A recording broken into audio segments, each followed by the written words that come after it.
them and looking at how we can move towards zero waste. Okay, so these are the areas that we're going to cover in the talk. We'll look at the challenges, the approaches, management options, what we do before the event has started, the operational, what we do while it's running, and then we'll talk about getting the environmental, the social, and the economic aspects of these integrated. What we're going to do next as well, because each year, like I said, we evaluate what's going on. It's a slow process. Events at the moment are not sustainable. And we've been doing this now for the past 4 years, and I think we're going to be in it for the long haul. And finally is our approach. There's lots of people doing waste management at festivals, but we're really about supporting the local economy. We're about supporting people, giving people opportunities, and also supporting the UK and European reprocessing markets for good quality recyclate and the social economy.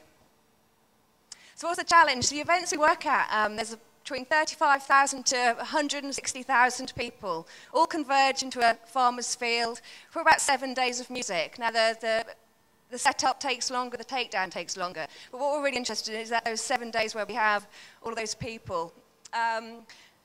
Things like energy, water, sanitation, the toilets, they're all temporary structures that are laid in the ground, taken up and disposed of. All the food is imported, all the drinks are imported, waste is exported. So coming on to the management side of things. There's various things that festival organisers can do. We have voluntary standards, campaigns, the 10-10 campaign, industry green standards, there's the international standards and British standards, all specific to events. Green procurement, very important, so the event organisers, the managers, the productions are all buying green products. There's no polystyrene, no glass, no gas canisters, and no non-recyclable packaging brought onto site. Particularly through the traders, it's much harder to control what the campers bring on.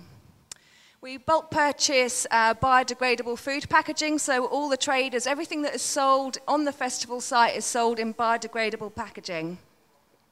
We have extended producer responsibility initiatives on beverage containers, which I'll go through a bit later. And suppliers, contractors, and traders are selected for their green credentials. Okay, so what we have here, this is a recycling point in a campsite. These are sort of sets of recycling bins that you have in the arena and around the campsite.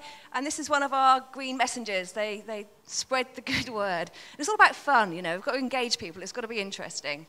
So some of the aspects of what we do on site is campus kits. When people arrive, they'll get a recycling bag and a paper bag for the compost. We'll have the recycling points in the campgrounds, which are staffed from 8 in the morning till 8 in the evening. We'll have staffed bins in the arena. That's from 10 till about 11 at night when it's too dark to see anything.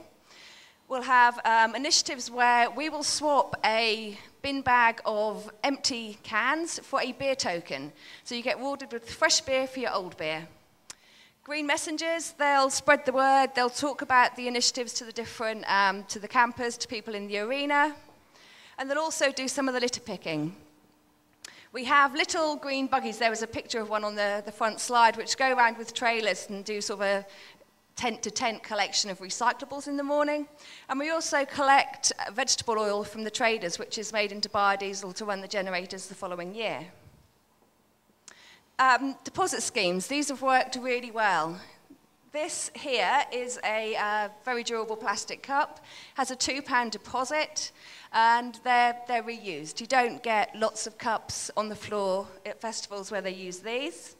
The paper cups and the plastic cups have a 10p deposit on them, so people can bring those back to a recycle exchange and exchange them for money. And we also, this year, had One Water, which supplied the water bottles. Although there are taps and people can fill their own bottles, many don't. Festival Republic, who ran this initiative, along with One Water, the money that generated paid for 3 play pumps, which are like a little roundabout kids go around on, and it pumps up the fresh water. So 3 of those were funded in Africa, plus support for an orphanage in Kenya.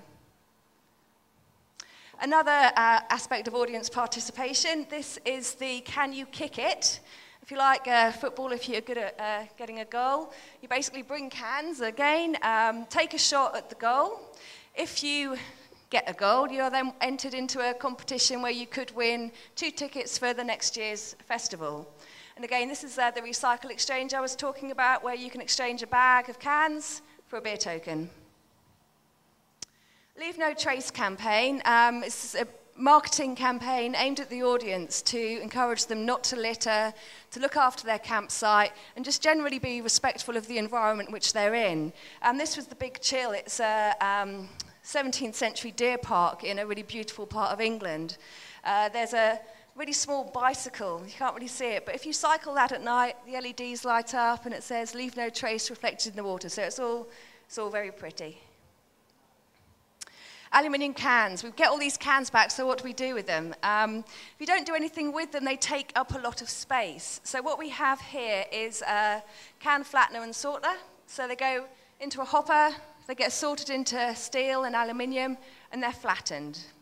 Here we have cans coming in. We also sort through residual rubbish or mixed recycling that ends up coming our way. So we get all the cans out, then we haul them ourselves to a UK reprocessor where within a week they're made back into another can. So this gives you an example of the difference, if you like, in volume. This is 200 cans loose, 200 cans baled. So you can see it makes a huge difference in terms of reducing the transport costs and environmental impacts from transport. So back of house, what we do back of house, we have many skips around the site. You can imagine 160,000 people is a vast area. And each skip will have a supervisor. So our compost skip just has compost in. The plastic skip just has plastic. Without a monitor, the skips become a disaster.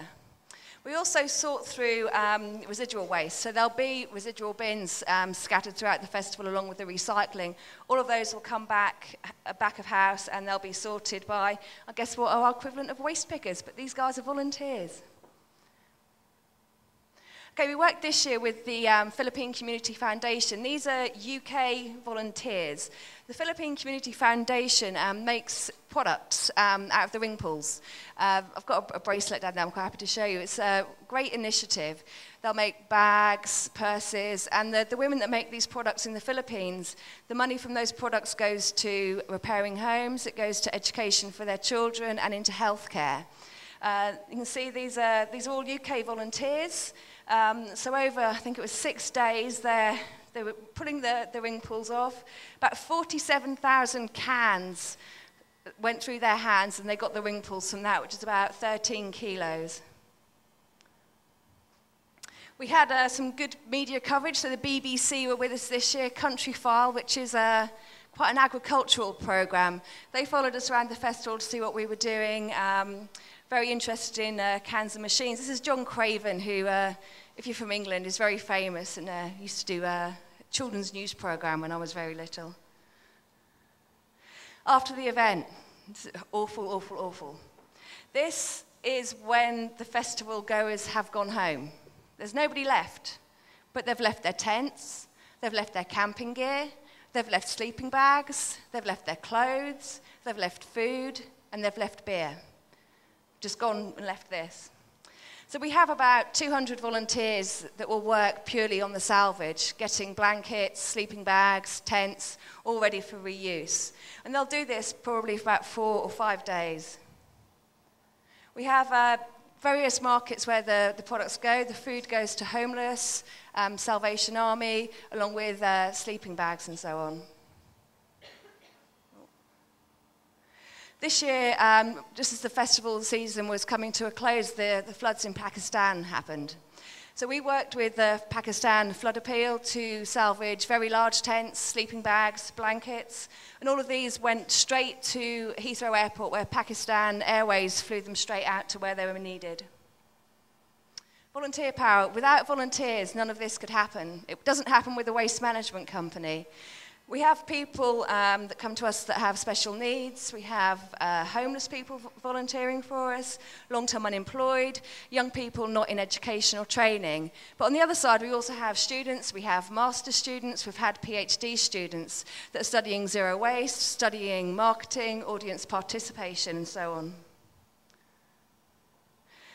After 3-day salvage, so you saw what the state was, it's much better after many weeks of hard work.